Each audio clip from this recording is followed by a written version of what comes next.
సంప్రదించి అధికారుల సమావేశాన్ని ఏర్పాటు చేసి June 18, 19, 2015 Krishna river management board సమావేశాన్ని నిర్వహించింది. ఈ సమావేశంలో ఆనాటి ముఖ్యమంత్రి చంద్రశేఖరరావు గారు, ఆనాటి సాగునీటి పారుదల శాఖ మంత్రి హరీష్ రావు గారు, ఆనాడు జల వివాదాల సలహా సభ్యుడు విద్యాసాగర్ రావు గారు, ఆనాటి ఈఎన్సి మురళీధర్ రావు గారు, వీళ్ళందరూ కలిసి చేసిన నిర్ణయాన్ని ఆనాటి irrigation principal secretary S K Joshi గారు సమావేశంలో పాల్గొని 512 టీఎంసీలు ఆంధ్రప్రదేశ్, 299 టీఎంసీలు తెలంగాణ రాష్ట్రము వాడుకునే విధంగా ఒప్పందాలు చేసిన మీటింగ్ మినిట్స్, అందులో సంతకాలు ఎస్కే జోషి తెలంగాణ రాష్ట్ర ప్రభుత్వం తరఫున, ఆంధ్రప్రదేశ్ తరఫున Adityanath Das principal secretary irrigation, అదేవిధంగా ఎస్కే జోషి ప్రిన్సిపల్ సెక్రటరీ ఐ&క్యాట్ తెలంగాణ, వీళ్ళిద్దరు కలిసి చంద్రశేఖరరావు ముఖ్యమంత్రి, హరీష్ రావు సాగునీటి పారుదల శాఖ మంత్రి, మురళీధర్ రావు ఈఎన్సి ఇరిగేషన్గా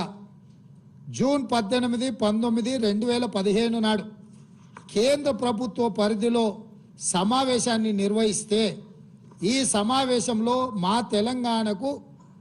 299 టీఎంసీ నీళ్లు చాలు, 512 టీఎంసీ ఆంధ్రప్రదేశ్ తీసుకెళ్ళండి అని సంతకాలు పెట్టిన మీటింగ్ మినిట్స్ ఇవి. ఈరోజు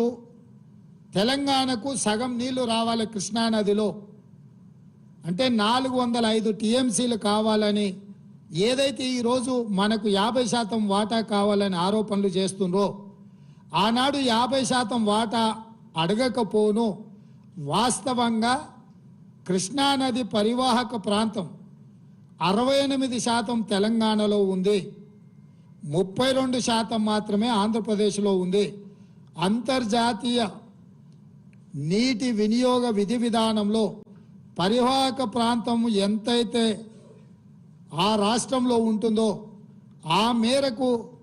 అంత శాతం నీళ్ళు ఆ రాష్ట్రానికి ఇవ్వాలని అంతర్జాతీయ నీటి విధి విధానాలు చెప్తున్నాయి.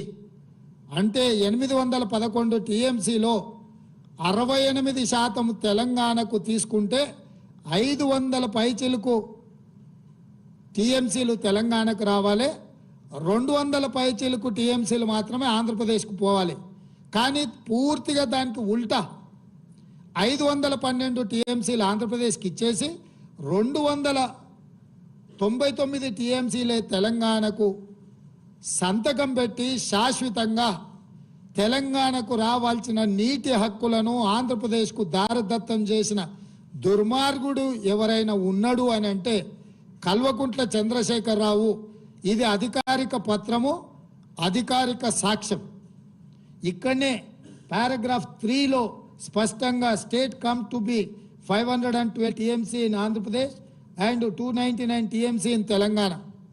స్పష్టంగా నీటి పంపకాల మీద స్పష్టంగా సంతకం పెట్టి